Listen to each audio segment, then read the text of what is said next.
마찬가지로 미국의 복음주의 대표주자인 존 파이프 목사나 존 메가드 목사는 한 번 구원은 영원 구원이다라고 역설합니다. 특히 존 메가드 목사는 다음과 같이 주장하고 있습니다. 그리스도인의 믿음과 관련해 귀한 일러 중에 하나가 있다. 우리가 영생 가운데 머무는 것은 우리가 그리스도에게 힘없이 매달려 있는 덕분이 아니라 그리스도가 우리를 강하게 붙들어 주신 덕분이라는 것이다. 그리스도는 그들을 주신 내 아버지는 만물보다 크심에 아무도 아버지의 손에서 빼앗을 수 없느니라 라고 말씀하셨다. 요한복음 10장 29절.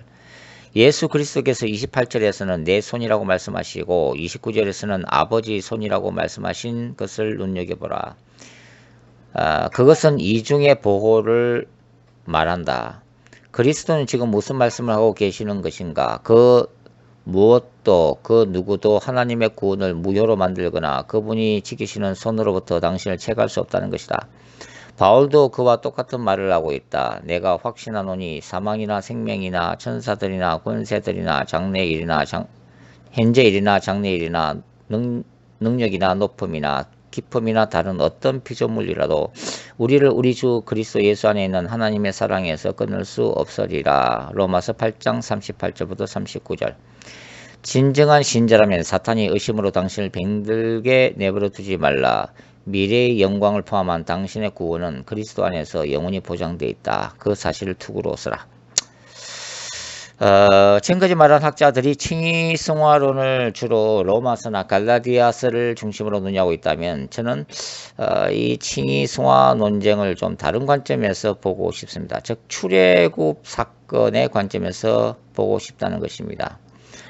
출애굽 사건을 어떻게 보느냐는 학자들마다 조금씩 다르지만 저는 거룩한 전쟁 신학적 관점에서 바라보기를 좋아합니다.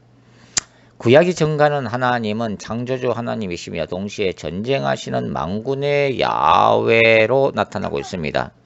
전쟁하시는 하나님의 속성 크게 두 가지로 말씀을 드릴 수가 있습니다. 첫째, 하나님은 인간의 죄악과 사탄적 권세를 심판하시는 거룩한 전사로 자신을 드러내시고, 둘째, 하나님은 하나님을 믿는 그분의 백성들을 인도하시고 보호하시며 이 땅의 기업을 선물로 주시는 메시아적 왕으로 그분을 계시하고 있다는 것입니다. 이러한 하나님의 이중적 속성 때문에 이스라엘 백성이 하나님의 말씀을 믿고 순종할 때에는 하나님은 이스라엘 위해서 싸우시는 전쟁하시는 하나님, 그리고 신적 왕으로서 그들의 길을 인도해 주시지만 만일 이스라엘이 불순종하고 죄를 범할 때에는 이스라엘을 심판하시고 징계하시는 전쟁하시는 하나님으로 자신을 계시하신다는 것입니다. 이러한 주제는 창세기부터 여호수아서까지의 모세 율경을 통해서도 분명히 드러나고 있습니다. 창세기 1장부터 11장까지는 인류의 죄악에 대해 심판하시는 거룩하신 하나님, 전쟁하시는 하나님의 모습이 두드러지게 나타나 있고, 창세기 12장부터 50장까지는 믿음의 족장들을 세우심으로써 인류 구원을 위한 구체적인 하나님의 경륜, 즉 역사적인 이스라엘 공동체 건설이라는 비전을 이루어 나가시는 신적 왕으로서의 하나님이 두드러지게 나타나 있습니다. 그리고 모세를 통해서 나중에 출애굽 역사가 일어나고 창세기 15장 16절에 나타난 아브라함에게 주신 하나님의 땅 약속이 여호수아서를 통해서 여호수아의 가나안 정복 전쟁과 이스라엘 12지파에 대한 땅 분배를 통해서 성취가 되어지고 있다고 하는 것입니다. 이러한 이스라엘의 역사, 즉 이스라엘 백성들의 출애굽과 광야의 여정, 그리고 가나안 정복 전쟁은 신약적 구원 사건을 드러내는 하나의 예표가 된다고 저는 믿고 있습니다. 즉 출애굽 사건 자체가 예수 그리스도의 복음 내지 신학적 칭의성화론의 구약적 기초가 된다는 의미입니다. 이런 관점에서 보면 영적인 출애굽은 사탄의 권세로부터 인간 해방을 의미하고, 광야의 여정은 예수 그리스도를 닮아가는 성화 과정의 예표가 되어지게 되며, 가나안 땅 정복은 인간 내면적 죄악과 어둠의 권세와의 투쟁 과정을 통해 믿음으로 새하늘과 새 땅에 들어가는 구원의 완성을 의미하는 구약적 예표가 된다는 것입니다. 즉 출애굽 사건은 역사적 출애굽 사건은 바울이 로마서 3장 23절에서 24절에서 얘기하는 칭의 justification의 예표가 되고 이스라엘의 광야 40년 생활은 바울이 로마서 6장에서 얘기하고 있는 성화 sanctification의 예표가 되어지게 되고 가나안 땅에 들어가는 것은 바울이 로마서 8장 30절에서 얘기하고 있는 영화 글로리피케이션의 예표가 된다고 하는 것입니다. 따라서 하나님이 이스라엘을 인도하셔서 가나안 땅으로 가는 하나님의 거룩한 전쟁 이야기는 칭의 성화 영화를 한눈에 보여주고 있습니다. 하나님이 행하시는 거룩한 전쟁의 본질은 하나님이 그분의 언약과 은혜 하에서 택한 백성이 이스라엘 위에 그분 자신이 친히 구원하시는 기적적 전쟁을 행하신다는 것입니다. 이 과정에서 이스라엘이 군사적으로나 정치적으로 할 일은 전혀 없습니다. 전적인 하나님의 은혜 역사라는 의미인 거죠. 따라서 이스라엘이 이집트로부터 출애굽하는 구약의 이야기는 신약의 신자들이 예수 그리스도에 대한 믿음만으로 죄악과 사탄의 근세로부터 구원받는 칭의의 기초가 됩니다. 이러한 구원의 역사에 인간이 끼어들 여지는 전혀 없습니다. 즉 철저히 타락한 인간의 힘과 능력과 의지로는 스스로를 구원할 수 없다는 의미입니다. 하나님이 찾아오시고 하나님이 구원의 역사를 일으켜야만 가능하다는 것입니다. 하나님이 아브라함 횃불 언약을 기억하시고 모세를 찾아오셔서 이집트를 대적하시는 그분의 거룩한 전쟁을 시작하셔야만 이스라엘의 구원이 가능했다는 것입니다. 신자들을 향한 하나님의 칭의, 즉 어렵다 하심은 십자가에서 일어난 하나님의 종말론적인 전쟁에 기초하는데 이 전쟁은 인간의 죄악과 사탄적 권세를 대적하는 전쟁으로 화목 제물이신 아들에게 부어진 하나님의 거룩한 진노로 말미암아 그리스도 안에서의 인간에 대한 죄의 용서가 선포되고 사탄을 향해서는 창세기 3장 15절의 원시복음, 즉 여자의 후손으로 인해 사탄의 머리가 깨어지는 사건이 성취가 되어집니다. 이것이 십자가에 나타난 하나님의 righteousness of God인 것입니다. 새 관점학파 톰 라이트는 로마서의 칭의를 구원론이 아닌 교회 안에서의 신자들에 대한 표지로 봅니다. 그는 1세기 유대인의 묵시적 종말론에 기초하여 하나님의 백성은 하나님의 종말론적 법정에서 최종 칭의를 받게 되는데 현재적으로 그것을 어떻게 확인할 수 있는가에 대한 문제라고 봅니다.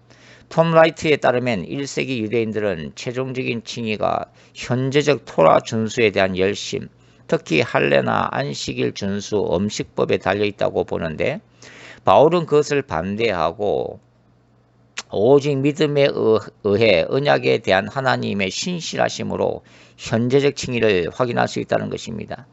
톰 라이트의 관점은 구원론적 칭의가 아닌 교회론적 칭의를 주장합니다. 그러나 저는 이러한 톰 라이트의 교회론적 칭의를 반대를 합니다. 왜냐하면 로마서 1장부터 8장까지의 구조는 명백하게 하나님의 진노 아래 있는 인간의 죄와 그 진노로부터의 인간의 구원을 명백히 보여주고 있으므로 구원론적 관점에서 로마서의 칭의를 이해해야 한다는 것이 저의 주장입니다. 그럼에도 불구하고 톰 라이트에게서 배울 수 있는 점도 있습니다. 그는 1세기 유대인의 묵시적 관점에서 바울의 사상을 이해했다는 것입니다. 바울은 다메섹 도상에서 부활하신 예수를 만난 후에 그가 지금까지 이해해왔던 이러한 유대교회의 묵시적 관점에서 기독론적이고 종말론적인 관점으로 전환이 이루어진 것입니다. 즉 바울은 예수 그리스도의 십자가의 죽음과 부활을 기초로 예수 그리스도의 초림을 종말의 시작으로 그리고 재림을 그 종말이 완성되는 사건으로 새롭게 해석한 것으로 보여집니다. 따라서 1세기에 인간이 예수를 믿음으로 의롭다함을 받는 구원의 시작은 바로 종말론적 사건의 시작인 것입니다.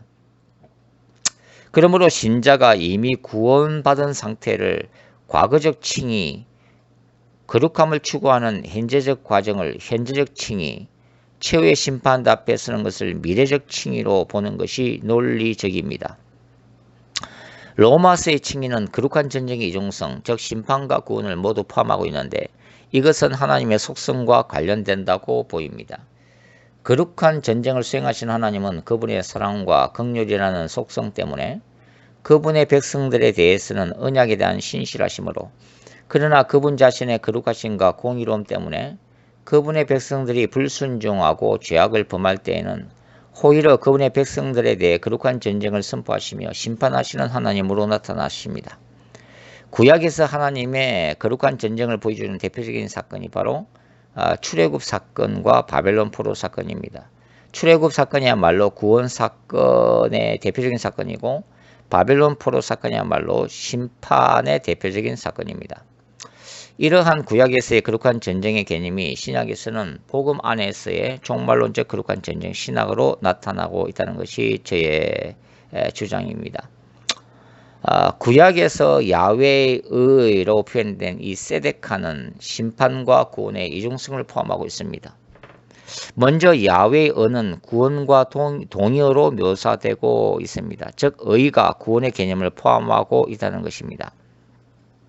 이사야는 이사야 51장 5절에서 내 의가 가깝고 내 구원이 나갔은즉 이라고 선포하고, 다윗은 시편 40편 10절에서 내가 주의 의를 내 심중에 숨기지 아니하고 주의 성실과 구원을 선포하였으며 내가 주의 인자와 진리를 총회 가운데 숨기지 아니하셨나이다 라고 찬양합니다.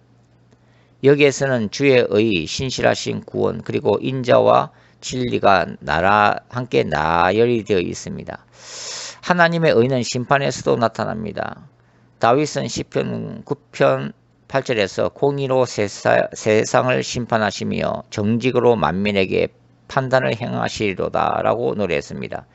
구약의 예언서들 가운데 나타난 야훼의 날은 이스라엘에 대한 궁극적인 구원의 날이요, 이스라엘의 대적에 대한 심판의 날로서 신약에서는 종말론적 거룩한 전쟁에서의 승리의 날인 예수 그리스도의 재림의 날인 것입니다. 이날에 참된 이스라엘인 신자들은 최후의 칭의를 인정받고 구원이 완성되어 새하늘과 새 땅이 주어지지만 하나님의 종말론적 거룩한 전쟁의 대상인 사탄의 왕국과 사망과 음부까지도 심판을 받아 영원한 불못으로 던져질 것입니다. 로마서의 핵심 구절이라고 일컬어지는 로마서 1장 17절은 흔히 하박국 2장 4절을 인용한 것으로 학자들 대부분이 동의하고 있습니다. 하박국은 예레미야와 동시대 선지자로서 하박국은 이스라엘의 죄를 징벌하기 위한 도구로 더 악한 바벨론을 선택하신 하나님의 뜻에 대해 항의를 하고 있습니다. 그리고 그 응답으로 주어진 구절이 바로 하박국 2장 4절입니다. 따라서 하박국 2장에서의 오직 의인은 믿음으로 말미암아 살리라 라는 의미는 바벨론에 의해 예루살렘이 심판당하는 종말론적 환란 속에서도 하나님의 신실하심을 믿고 바라보는 의인은 결국 바벨론이 심판당하고 하나님의 백성이 구원받는 그날을 보게 될 것이라는 소망에 기초한다고 보여집니다. 사도 바울은 그리스도의 재림이 임박해 있다는 임박한 종말론을 유지하고 있습니다. 그리고 이미 하나님의 나라가 이 땅에 임했으나 아직 완성된 것은 아니라고 믿었습니다. Already but not yet입니다. 즉 현재의 세상에서는 악의 다스리심이 여전히 존재하지만 궁극적으로 그리스도의 재림을 통해 도래할 하나님의 나라에서는 오직 하나님의 의가 통치할 것을 기대하고 있다는 것입니다. 이것이 두 시대의 사상입니다. 따라서 바울은 복음이 바로 그러한 종말의 때에 주어졌고 복음을 통해 종말론적인 구원과 심판이라는 이중성이 하나님의 의 속에 포함되어 있다고 생각하여 하박국서의 구절을 인용한 것으로 보입니다. 바울이 전한 복음은 십자가에서 이루어진 하나님의 종말론적 심판과 구원을 통해 레위기 18장 5절에 너희는 나의 규례와 법도를 지키라 사람이 이를 행하면 살리라 나는 여호와니라의 완성이 이루어졌다고 선언하는 것과 같습니다. 흔히 학자들은 복음에 나타난 하나님의 의를 죄로 인하여 죽을 수밖에 없는 인간에게 베푸시는 신실하신 하나님의 은혜와 구원만을 생각하는 경향이 있지만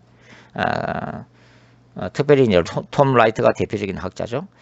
구약에서의 하나님의 은은 죄에 대한 심판과 언약에 기초한 구원의 이중성을 동시에 포함하고 있다고 보입니다. 즉 구약에 나타난 하나님의 의는 출애굽기에서 하나님이 보여주신 거룩한 전쟁의 이중성으로서 하나님의 구원과 심판을 동시에 드러내고 있다고 하는 것입니다. 인간을 향한 칭의는 그리스도 안에서 이루어진 이러한 하나님의 의에 기초하고 있습니다. 이러한 칭의는 이미 영화에 대한 약속도 포함되어 있습니다. 즉 출애굽한 이스라엘에게는 젖과 꿀이 흐르는 가나안 땅에 대한 약속이 이미 주어졌다는 의미입니다. 이러한 관점은 실현된 종말론을 강조하는 요한복음이나 에베소서에 나타나 있습니다. 예를 들면 요한복음 5장 24절과 25절은 이렇게 기록되어 있습니다. 내가 진실로 너희에게 이르노니 내 말을 듣고 또 나 보내신 이를 믿는 자는 영생을 얻었고 심판에 이르지 아니하나니 사망에서 생명으로 옮겼느니라. 진실로 진실로 너희에게 이르노니 죽은 자들이 하나님의 아들의 음성을 들을 때가 오나니 곧 이때라. 듣는 자는 살아나리라. 그리고 에베소서 2장 1절부터 8절까지를 읽어보겠습니다. 그는 허물과 죄로 죽었던 너희를 살리셨도다. 그때의 너희는 그 가운데서 행하여 이 세상 풍조를 따르고 공중의 권세 잡은 자를 따랐으니 곧 지금 불순종의 아들 가운데 역사하는 영이라. 전에는 우리가 다 그 가운데서 우리 육체의 욕심을 따라 지내며 육체와 마음에 원하는 것을 하여 다른 이들과 같이 본질상 진노의 자녀였더니 긍휼이 풍성하신 하나님이 우리를 사랑하신 그 큰 사랑을 인하여 허물로 죽은 우리를 그리스도와 함께 살리셨고 너희는 은혜로 구원을 받은 것이라. 또 함께 일으키사 그리스도 예수 안에서 함께 하늘에 앉히시니 이는 그리스도 예수 안에서 우리에게 자비하심으로써 그 은혜의 지극히 풍성함을 오는 여러 세대에 나타내려 하심이라. 너희는 그 은혜에 의하여 믿음으로 말미암아 구원을 받았으니 이것은 너희에게서 난 것이 아니요 하나님의 선물이라. 따라서 어떤 학자들은 넓은 의미에서 성화와 영화 과정을 칭의 속에 포함시키기도 합니다. 즉 칭의는 과거적 사건, 성화는 칭의의 현재적 사건, 영화는 칭의의 미래적 사건으로 보는 것입니다. 그래서 신자의 거룩한 삶 자체가 칭의와 분리되는 것이 아니라 칭의가 지속되는 것으로 보는 것입니다. 그럼에도 불구하고 아직 영화가 완전히 이루어진 것은 아닙니다. 칭의에서 영화로 가는 여정에는 광야 생활이라는 성화의 과정이 자리 잡고 있습니다. 이런 점에서 구원의 완성은 여전히 미래적이라는 의미입니다. 신약 성경이 구원이 완성되었다고 말하는 현재적 종말론뿐만 아니라 소망 안에서 미래적 종말론을 더욱 두드러지게 강조하는 이유이기도 합니다. 신자들이 그리스도 안에서 칭의, 즉 어렵다 하심을 입은 사실은 현재적 구원의 상태입니다. 만일 신자들이 하나님 앞에 불순종하고 하나님을 거역했던 과거의 바로 그 죄악들 때문에 특별 검사를 자처하는 사탄에 의해 기소되고 하나님의 적결 심판에 넘겨지고 하나님의 법정에서 준엄한 심판을 받아야만 했다면 우리는 사형 선고를 받고 이 땅에서 벌써 사라지고 없었을 것입니다. 그러나 우리를 위해 탄식하시는 변호인단이신 성령 안에서 우리를 위해 무료 변론을 맡으신 능력 많으신 특급 변호사에 해당되는 예수 그리스도께서 그분께서 친히 준비하신 십자가의 피라는 설득력 있는 변론 자료 때문에 수단 방법을 가리지 않고 어느 누구라도 감옥에 쳐넣기로 유명한 악명 높은 사탄으로부터 우리를 자유케 하심은 그 자체가 하나님의 놀라운 은혜라는 의미입니다.